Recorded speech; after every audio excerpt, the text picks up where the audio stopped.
We don't serve premium food to children on charity tickets." The flight attendant's voice was loud enough for everyone to hear. 11-year-old Oliver looked at the moldy sandwich on his tray, eyes wide, but lips sealed. The woman next to him flinched, but said nothing. Rows ahead, a phone began live streaming. He wore a faded hoodie, held an old book about aircraft design, and sat quietly. Too quietly. "Is he flying alone?" someone whispered. "Kids like that shouldn't be in business class," another muttered. No one knew who he was. No one guessed what would happen before landing, and no one saw the storm quietly building in seat 3A. The meal cart rattled softly as it rolled down the aisle. Tray by tray, the flight attendant handed out neatly wrapped sandwiches, plastic containers of salad, and bottled water. When she reached seat 3A, she paused. Her manicured fingers dug into the bottom of the cart where a forgotten sandwich rested, its edges greenish. The lettuce wilted to a brown smear inside the cloudy wrapper. Without a word, Brooke Allen dropped the sandwich onto Oliver's tray. It landed with a dull smack, splattering condensation across the plastic surface. That's mold," the woman in 3B whispered. Brooke didn't flinch. She smiled, tight, professional, insincere. "Children on donated tickets don't get gourmet meals," she said loudly, her eyes never leaving Oliver's pale face. The surrounding rows fell quiet. A man across the aisle glanced up from his phone. A teenage girl in row 2 started recording. The hum of the plane continued, but something colder took its place in the cabin air. Oliver looked down at the sandwich but said nothing. He didn't cry. He didn't frown. He simply folded his hands in his lap and blinked twice. Slow, deliberate. His oversized hoodie, slightly too big for his small frame, bore a faint but clear emblem: Harvard School of Engineering. The fabric was worn, but clean. Brooke turned to the woman in 3B. "If you're concerned, you may request a replacement upon landing." "I'm not the one eating mold," the woman muttered. "I don't make the catering rules," Brooke snapped, then moved on, her smile gone. Across the aisle, a quiet "wow" escaped the lips of a passenger. The girl filming whispered to her stream, "That was a kid. That's disgusting." Still, Oliver didn't speak. His fingers lightly touched the sandwich, then slid the tray away. He opened a weathered book titled Principles of Aerodynamics and began reading as if nothing had happened. But one detail struck a retired pilot 3 rows back. That book was a university-level text, and the kid turned the pages like he understood them. In the back galley, Brooke chuckled, "Charity cases in business class always think they're special." She didn't notice the woman in 3B pulling out her phone, or the man in 4A whispering to his wife, "That hoodie, you saw it too, right?" Or the faint buzz in the air that always comes before a storm. "Young man," the woman in 3B said, her voice soft but firm, "you don't have to eat that." Oliver glanced up, startled not by the words, but by the tone. Genuine concern wrapped in age-worn calm. The woman beside him looked to be in her 70s, silver curls tucked neatly under a navy beret. Her eyes were sharp, unapologetic. "Excuse me, miss," she called out to the retreating attendant. "This sandwich is clearly spoiled." Brooke didn't turn back. "If the child has dietary concerns, he can bring his own food next time." "That's not acceptable," the woman said louder. Around them, more heads turned. A man 2 rows back muttered, "This is getting out of hand." Row 2's teenage girl was still filming, her viewer count ticking upward like a timer. "Y'all seeing this?" she whispered into her mic. "Kid got mold food, and now a grandma's fighting back." The curtain to the front galley rustled. A woman stepped through, tall and composed, her uniform badge reading D. Matthews, cabin supervisor. "Is there a problem here?" she asked, her voice smooth like airport announcements, calculated neutrality. "Yes," the older woman answered without hesitation. "This child was served inedible food, and your attendant insulted him in front of everyone." Diane turned to Oliver, expression unreadable. "Sir, are you traveling with a guardian?" The woman in 3B interjected. Does that matter? He's a human being. What happened to basic decency? Diane's smile was thin. Ma'am, our staff follow protocol. If you feel service was inadequate, you may file a formal complaint upon arrival. Someone snorted in disbelief. Phones were now out in almost every direction. The elderly woman turned to Oliver. Don't worry, sweetheart. Some people forget their manners when they think no one's watching. Oliver's mouth twitched, almost a smile. From row 6, a man leaned forward. Balding, deep lines around his eyes, flight cap in his lap. He'd been silent since boarding. Now he spoke. Let me guess. That kid's name is Oliver Whitman, right? The cabin hushed. Diane turned sharply. How do you... I've flown with his mother, he said calmly. Twice. I used to fly Orion's 737s before retirement. Diane's color drained just slightly. The girl live streaming nearly dropped her phone, but the man in 6C didn't elaborate.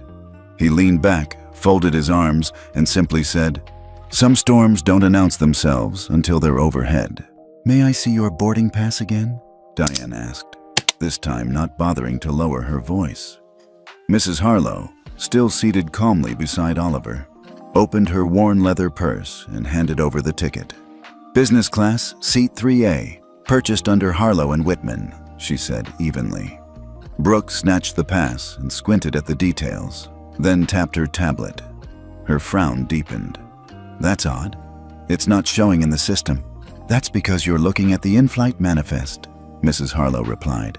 Not the cleared FAA database. Brooke's eyes narrowed. Are you saying I don't know how to do my job? I'm saying you're looking in the wrong place, she answered coolly. Diane held up a hand, cutting through the tension. Ma'am, we've had several incidents of fraudulent bookings, especially in premium cabins. For security reasons, we need to verify this ticket. I've flown more miles than your manual has pages, Mrs. Harlow said without blinking. But go ahead. The tension in the cabin rose. Passengers whispered. The woman in 3B glared openly. Row 2's livestream girl whispered, They're trying to move the kid. This is so wrong. After a moment, Diane looked up. There appears to be a discrepancy. The system doesn't recognize this boarding pass. That's impossible, Mrs. Harlow murmured, brows furrowing. We'll need you and the child to relocate to economy seating while we sort this out, Diane continued. To where, exactly? Seat 29D and E, Brooke said with a smirk. Rear cabin, near the lavatory. Gasps echoed. Even the captain's door seemed to shiver. Oliver glanced at his tray, still holding the untouched sandwich, and quietly stood. Mrs. Harlow followed, gathering their few belongings. Oliver clutched his book, never looking back. The cabin watched in uncomfortable silence as the boy and his guardian were marched past rows of watching eyes. As they passed the man in 6C, he muttered under his breath, Unreal. Just wait. They were seated beside the humming lavatory door, knees nearly touching the tray tables. Oliver didn't complain. He simply reopened Principles of Aerodynamics and resumed reading. The girl live streaming turned her phone toward her own face. You guys seeing this? He had a business class ticket. They moved him anyway. Back up front, Brooke checked her screen again. This time, something blinked red. A small message flashed. Override code activated. Clearance blocked. External system control detected. She frowned, but she said nothing. The steady hum of the engine was louder back here, near the lavatory, but Mrs. Harlow didn't seem to notice. She sat upright, composed, her eyes never leaving the screen of her phone. She tapped once, then twice. A contact appeared. No last name, just Deputy Raynor. She brought the phone to her lips and whispered, It's happening again. No one heard her except Oliver, and he didn't react. He turned another page in his book, circling a diagram in pencil. 3 rows back, in seat 32A, Evan McCall sipped ginger ale with one eye on his screen and one on the boy. He was a senior systems engineer for a cybersecurity firm contracted with Orion Aero Group. His flight had been last minute, a favor for a colleague in Seattle. When the live stream girl's video popped up on his feed, Evan had clicked more out of boredom than concern. Then he saw the sandwich. Then the transfer. Then the boy. Now he was leaning forward, heart racing, the faded hoodie, the book, the unnervingly calm demeanor. It hit him all at once. The kid wasn't just anyone. Evan remembered the Orion Summit in D.C. last spring, a closed-door session about tech reform in aviation. The final speaker had been a child, no more than 10, introduced by the CEO herself. "Oliver Whitman," Evan whispered. "Holy!" He glanced around. No one else seemed to have recognized him yet. Not Brooke, not Diane, not the supervisor who'd barked orders with corporate coldness. Just a child reading quietly by the toilet. Evan turned to his laptop and typed into his secure channel. "Possible ID match. VIP passenger. Confirm Oliver Whitman aboard North Vista 778. Within 30 seconds, a reply.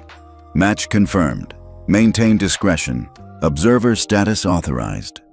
He stared at the screen, stunned. Observer status. That only came from corporate intel ops. It meant something big was happening. In front of him, Oliver adjusted his hoodie, revealing the full crest of Harvard engineering stitched near the collar. It looked worn, not for show, but lived in. Mrs. Harlow turned slightly toward Evan, eyes meeting his for half a second. That glance held volumes. Evan closed his laptop slowly and sat back, pulse pounding. Something was unraveling on this flight, something no one else could see yet. And Evan suddenly knew.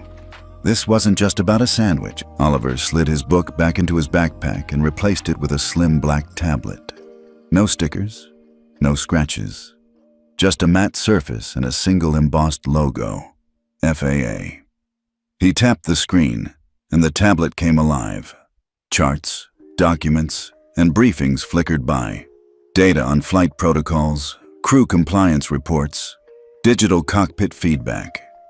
The kind of content that didn't belong in the hands of an average passenger, much less a child. Beside him, Mrs. Harlow opened her phone again.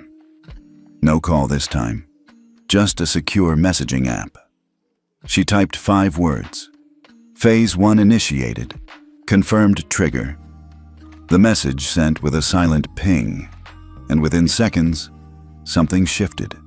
Not visibly, but behind the digital walls of North Vista Airways. At the airline's operations hub in Denver, 3 terminals flashed red. A technician frowned. "I've lost telemetry link with Flight 778's in-flight operations. You seeing this?" His colleague squinted at her screen. "Internal comms just went dark. Servers bouncing diagnostics. It's like someone pulled a silent override." Across the country, in a windowless room beneath Dulles International Airport, another screen lit up. A secure terminal displayed. "Surveillance mode. Flight 778 active. Authority code Ori Aero 05R. Initiated by Authorized Inspector Harlow." The operator looked up. "Sir, we've got an active inspection trigger. Corporate grade override. It's live." Back on the plane, none of the passengers knew. Brooke continued chatting with another flight attendant, oblivious to the shift. Diane scrolled through her tablet, unaware her access had been throttled. But Evan, the systems engineer, knew. He'd just received another message through his secure channel. "Surveillance confirmed. Your role. Observe only. Do not interfere. Documentation priority. Level 2. His fingers itched to record, but he followed protocol. Observer meant eyes, not action. Oliver, meanwhile, tapped into a report titled Cabin Staff Incident Trends, North Vista Q3. He read it quietly, brows furrowing. His thumb highlighted 3 lines of text, then bookmarked a section labeled Crew Conduct Escalation Thresholds. Mrs. Harlow didn't speak. She watched the aisle with serene detachment, but her phone buzzed once with a confirmation. FAA observers dispatched. Ground team en route to Gate 9, SFO. A quiet countdown had begun. and no one aboard knew they were being watched. Not by angry passengers, but by federal systems designed to catch what no camera could: abuse of power when no one was supposed to be looking. Oliver locked his tablet and looked out the window. The clouds rolled by slowly, steady, like the plan. The cabin lights dimmed slightly as the plane cruised over Nebraska, but there was nothing calm about what was happening in row 18. Dr. Amelia Reyes, a pediatric resident on her way home from a medical conference, had been quietly filming ever since the Moldy sandwich incident. At first, she thought it was just another sad example of bad service. But when Oliver and his guardian were moved to the back of the plane, after showing a valid business class ticket, something snapped. She went live. "Hey folks," she whispered into her mic. "This kid got booted from business class for no reason. I've been watching since takeoff. It's not just bad food, it's targeting." Within minutes, her viewer count shot past 20,000, then 40,000. By the time she replayed the sandwich drop, the stream crossed 100,000. People were angry. Comments exploded across the screen. "That's mold! Report them!" "What airline is this? Why's no one helping that boy? He looks so calm. What's his name?" One comment stood out, buried among the flood. "Wait, is that the kid from the White House STEM event last year?" Another followed seconds later. "I think you're right. He was on TV with the president. Gifted aviation kid?" Amelia paused. "Hold up. What?" A woman 3 rows ahead, clutching a toddler on her lap, gasped. She leaned toward her husband. "I saw that broadcast. That's him, the little genius with the aerospace algorithm. Oliver Whitman." The name hit like lightning. Within moments, someone had pulled up a clip on YouTube. "President honors 10-year-old innovator for aviation breakthrough." Thumbnail. Oliver standing beside the president, holding a model aircraft. Amelia flipped her camera to herself. "Guys, if this is true, they didn't just mistreat a kid. They mistreated a national figure." The stream exploded past 150,000. Screenshots flew across Twitter. TikTok duets began layering commentary. Reddit threads opened.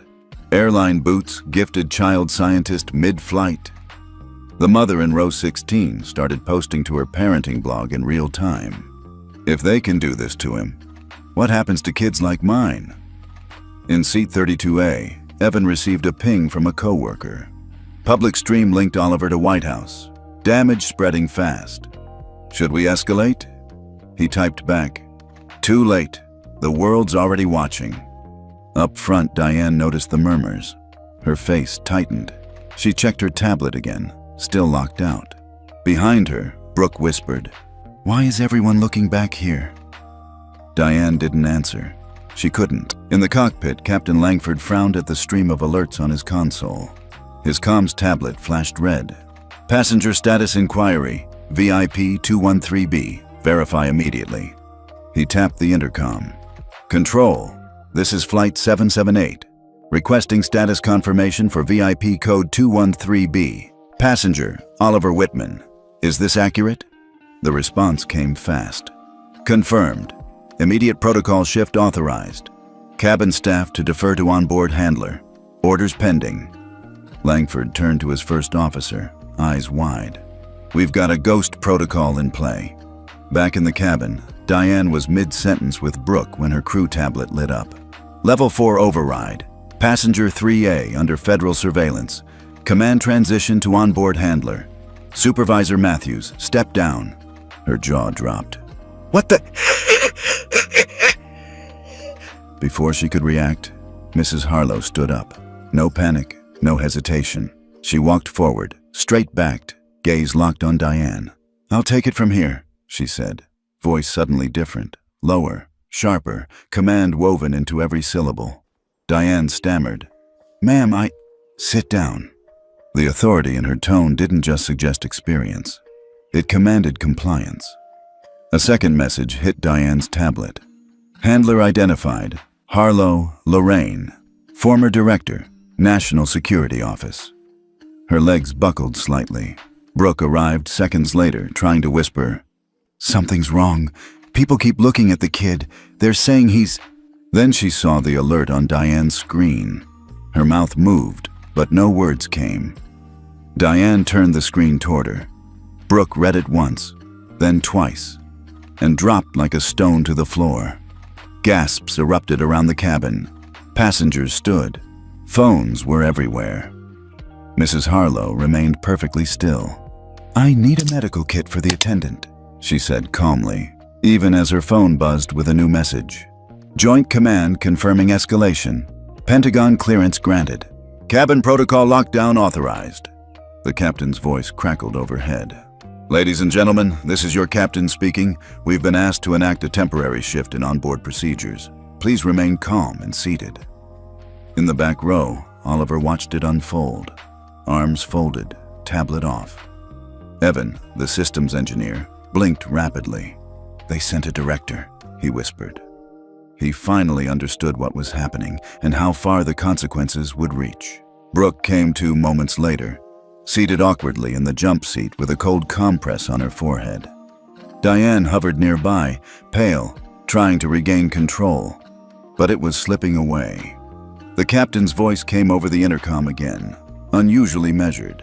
"Cabin crew, please prepare for incident report documentation. FAA liaison will board upon landing. Certain roles are subject to immediate review." Whispers erupted throughout the cabin. A businessman in 5C muttered, "Did he just say the FAA's meeting the plane?" Mrs. Harlow moved toward the front, handing a sealed envelope to the lead flight attendant, who had just emerged from the galley looking confused. "Deliver this to the gate personnel. It's pre-cleared." Diane intercepted it. "What is this?" Mrs. Harlow didn't even look at her. "Termination paperwork." Diane flinched. Brooke blinked up at them. "What do you mean, termination?" From the back of the plane, Oliver rose. He walked slowly, calmly up the aisle as the cabin hushed. Every phone tilted toward him, recording. Even the crying baby in row 17 quieted as he passed. He stopped at the front galley, turned to face the crew, and said only one thing.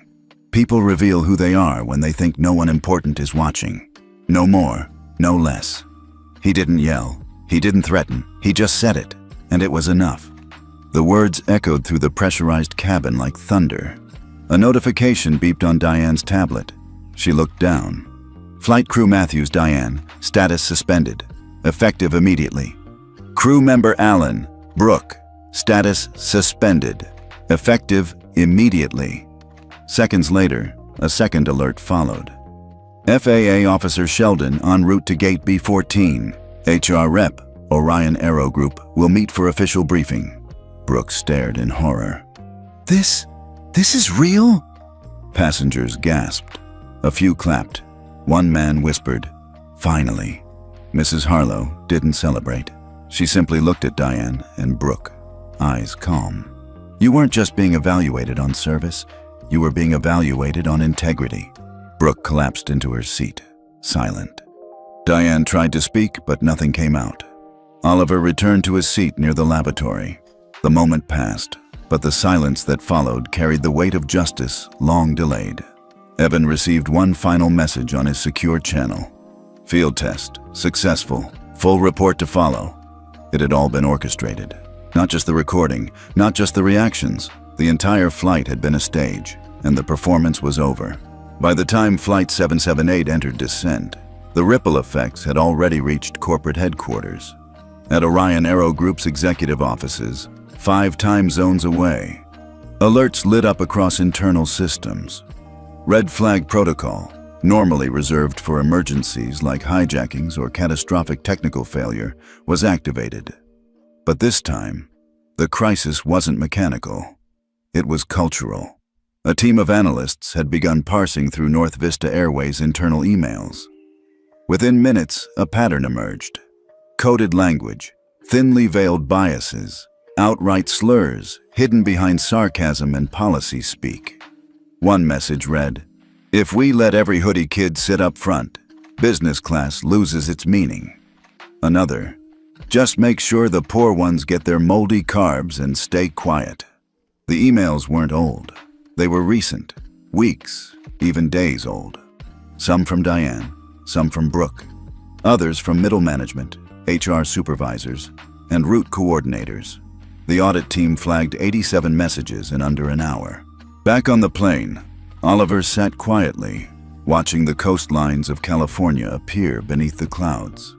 His tablet vibrated once, an alert from an internal Orion channel, visible only to senior leadership and designated heirs. Audit confirmed. Culture breach level 3. Inheritance directive active. Mrs. Harlow saw the screen and nodded once. She didn't have to say it. Evan, 2 rows back, saw the brief flash of text reflected in the window beside Oliver, and finally understood. Oliver wasn't just the son of Orion's chairwoman. He was the chosen heir, not of assets, not of stock, but of purpose. 2 years ago, Orion's founder, a visionary once called the ethical disruptor of aviation, had written a private directive. His final wish, that leadership of the company passed not to the most experienced, but to the most principled. A new generation, chosen early, trained quietly, tested thoroughly. Oliver was the test, and this flight was the final proof. The email audit was only the beginning. Media outlets had started requesting statements.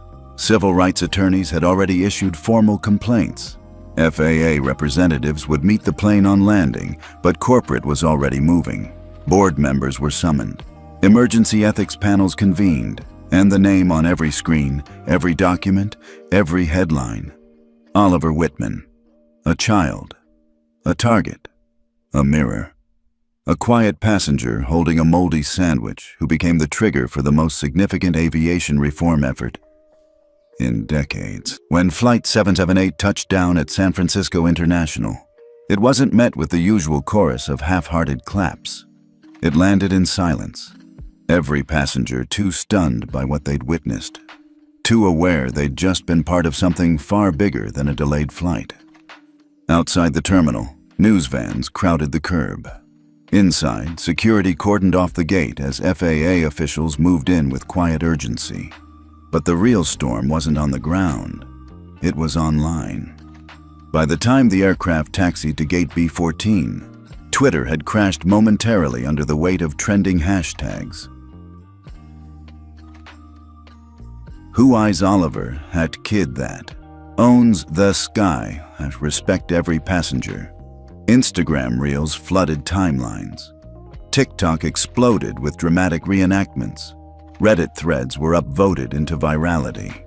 YouTube channels broke down each second of Amelia Reyes's live stream, analyzing body language, airline protocol, and the moment Oliver said his one line. News anchors picked it up within the hour. By the second hour, he was headline news. But it was the third hour that changed everything. Senator Elaine Thompson, chair of the Senate Transportation Committee, took the podium at a hastily arranged press conference in D.C. Her tone was solemn, her voice firm. "This is not about one child on one flight," she began. "This is about how easily dignity becomes optional in systems designed for profit. The story of Oliver Whitman will redefine our travel laws permanently." Reporters shouted questions. She raised one hand. Yes, he is the son of Orion's chairwoman. But more importantly, he is a citizen, a passenger, a child who was failed by a system that should have protected him.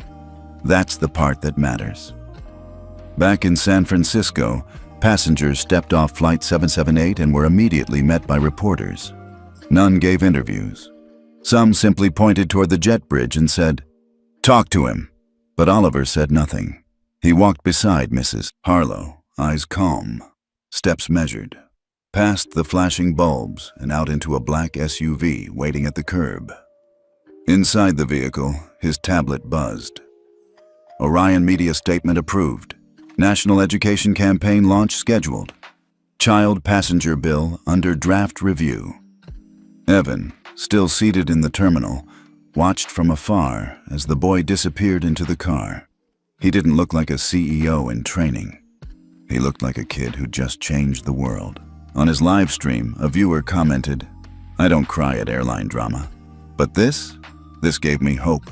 The marble hall of the Senate hearing chamber echoed with low murmurs and camera shutters. The crowd was unusually silent, as if aware they were witnessing something historic before it even began. Placards read, "Hearing on Passenger Rights and Equity in Air Travel. Proposal, Flight Dignity Act, FDA 2025. Dozens of aviation executives, lawmakers, and journalists filled the seats. But every eye was on the quiet boy in the front row, dressed in a navy blazer, khakis, and the same worn Harvard hoodie underneath. Beside him sat Mrs. Harlow, composed as ever. When the committee chair called their name, the room held its breath. Oliver didn't rise to speak. Instead, he stood only to walk forward, his footsteps soft on the marble. He placed a sealed binder on the long oak desk, labeled Empirical Evidence, In-Flight Discrimination Metrics, compiled live, Flight 778. He returned to his seat without a word. Senator Thompson opened the binder. The first page contained a breakdown of time-stamped incidents: food denial, seat reassignment, tone of speech analysis, live stream data overlays. But what stunned everyone was the footer. Data compiled and visualized using the OW Equity Index algorithm, Beta. Creator, Oliver Whitman. The senator blinked. He built this? Mrs. Harlow nodded. Murmurs turned to gasps as the committee flipped through pages of color-coded graphs, real-time sentiment analysis, and bias prediction models. It wasn't just a report. It was a system, an AI-powered tool capable of monitoring service behavior, flagging inequity, and producing anonymized feedback streams. "We thought he was just documenting," one aide whispered. "He was measuring," another replied. Later, during the live press conference, Senator Thompson's voice carried conviction. "The Flight Dignity Act will mandate anti-bias training, anonymous passenger feedback tools, and quarterly equity audits. Airlines who fail to comply will lose FAA certifications. And the OW Index will be offered to every airline, free of charge, under federal license." The industry had no choice but to fall in line. Southjet, Aerostar, Blue Pacific. Within days, each released public statements announcing full compliance and adoption of the algorithm. News outlets labeled it the reform cascade. But for Oliver, none of it was about praise. He declined interviews. He refused TV appearances. He just returned to school the following Monday, where he presented his science fair project on machine ethics and customer service AI and got a blue ribbon. Back in DC, one staffer updated the legislative archive. OW Index, origin, passenger 14B, flight 778. Inside the National Museum of Human Dignity, nestled between exhibits on civil rights milestones and modern justice movements, sat a small glass case. Within it, a molded sandwich, sealed in acrylic, surrounded by a minimalist plaque. Flight 778, the meal that triggered a movement. Donated by OW. Archives. Orion Aero Group visitors paused longer at this case than most others. Not because of its appearance, but because of what it represented.